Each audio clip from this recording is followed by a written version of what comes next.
pagi anak-anak, kami dari keluarga Karin akan memimpin devosi pagi ini. Mari kita mulai devosi pagi ini, mari kita berdoa. Tuhan Yesus, kami bersyukur untuk hidup yang Tuhan berikan kepada kami. Kami mau memulai devosi ini, kami mau memuji nama Tuhan, mau mendengarkan firman Tuhan. Berkatilah kami supaya kami menjadi anak-anak yang taat mau melakukan firman Tuhan. Di dalam nama Tuhan Yesus kami bersyukur dan berdoa. Amin. Teman-teman, kakak kelas dan bapak ibu guru, mari kita menyanyikan lagu Aku Diberkati dan disambung dengan bersyukur kepada Tuhan.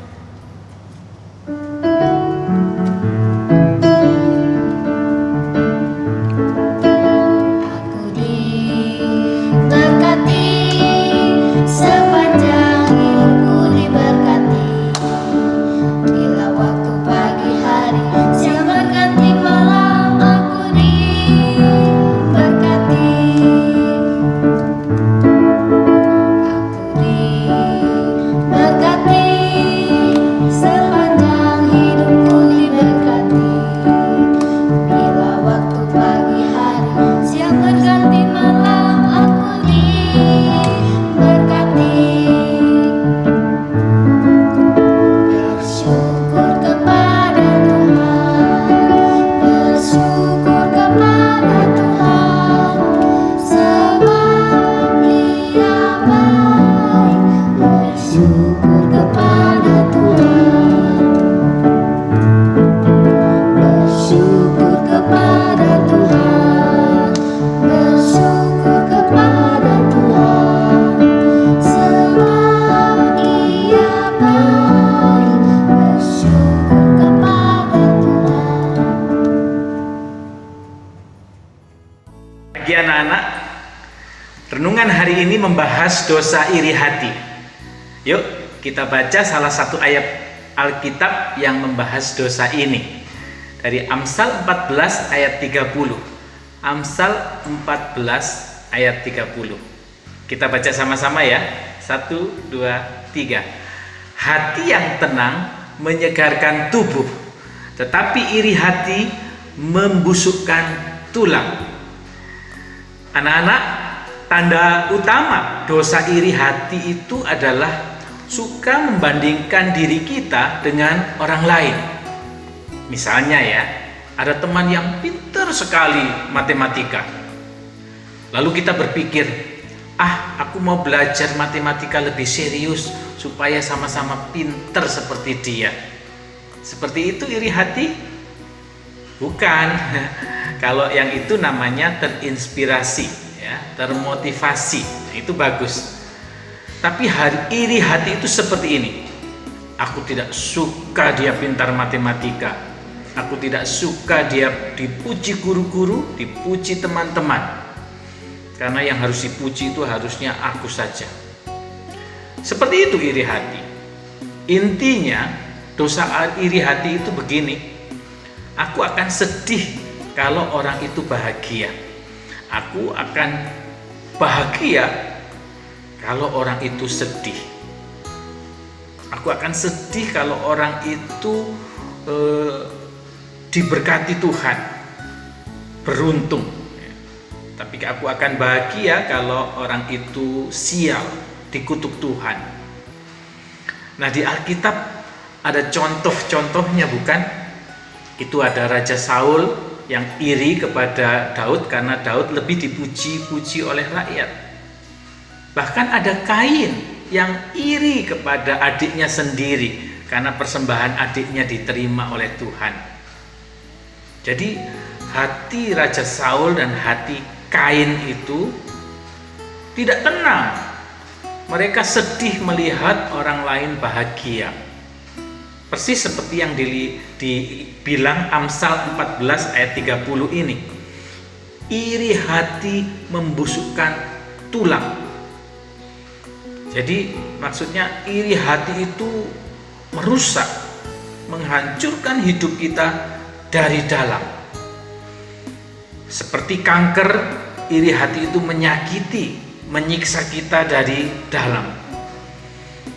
Jadi orang yang penuh iri hati pasti sulit bahagia, sulit maju juga, karena dia akan sibuk mencari keburukan orang yang dia irikan itu.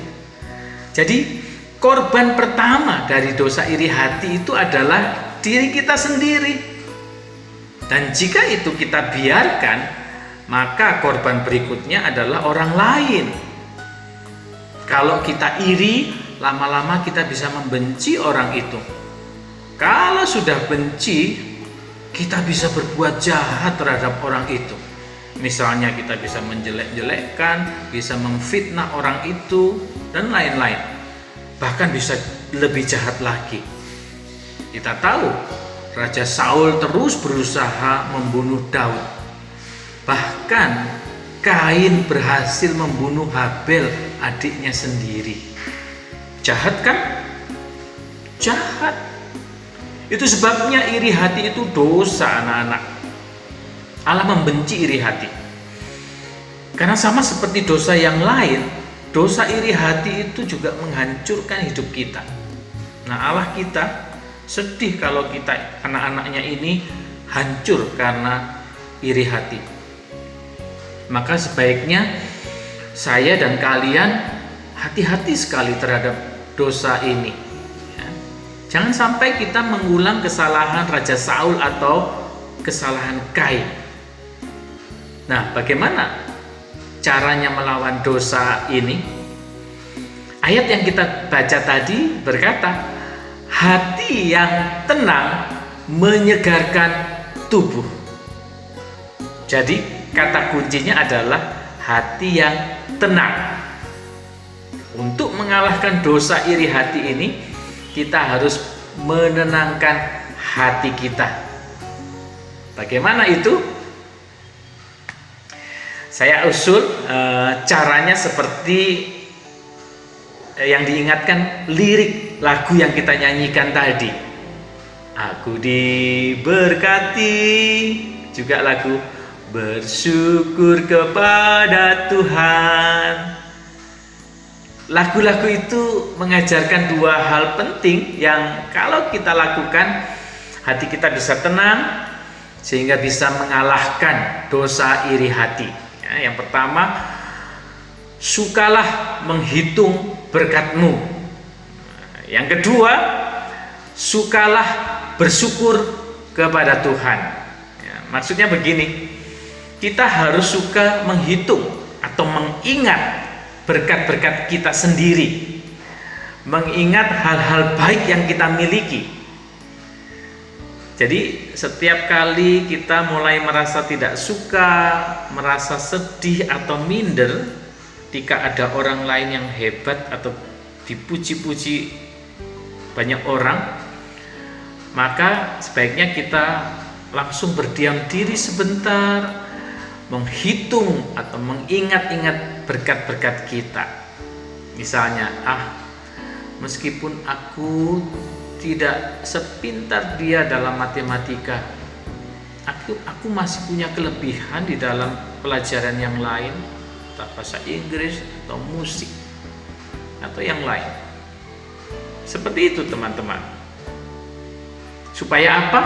Supaya kita sadar bahwa sebenarnya diri kita pun juga punya kelebihan-kelebihan, punya berkat-berkat Tuhan. Lalu setelah kita ingat berkat-berkat Tuhan dalam diri kita, mari kita belajar suka bersyukur kepada Tuhan atas semua yang kita punya itu, yang kita bisa itu.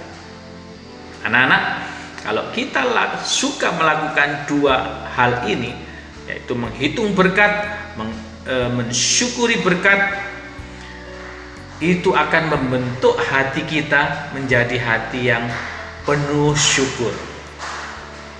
Nah, hati yang penuh syukur itu pasti lebih sulit iri kepada orang lain. Hati yang penuh syukur akan bisa menghargai kelebihan-kelebihan orang lain.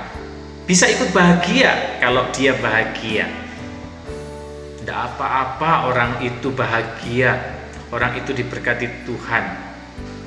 Karena tahu bahwa diri kita juga diberkati Tuhan. Hati yang penuh syukur, tahu sama dia dengan saya, sama-sama gambar Allah. Dia bukan saingan atau lawan saya. Hati yang penuh syukur akan bisa melaksanakan perintah Tuhan untuk mengasihi sesama, seperti kita mengasihi diri kita sendiri. Amin anak-anak. Mari kita berdoa. Tuhan, kami tahu kami ini lemah dan kami tahu iblis akan terus mencobai kami. Tapi kami mau belajar melaksanakan firman-Mu. Kami mau belajar untuk suka mengingat-ingat dan mensyukuri berkat-berkat-Mu yang banyak itu di dalam hidup kami, terutama berkat keselamatan di dalam Tuhan Yesus Kristus.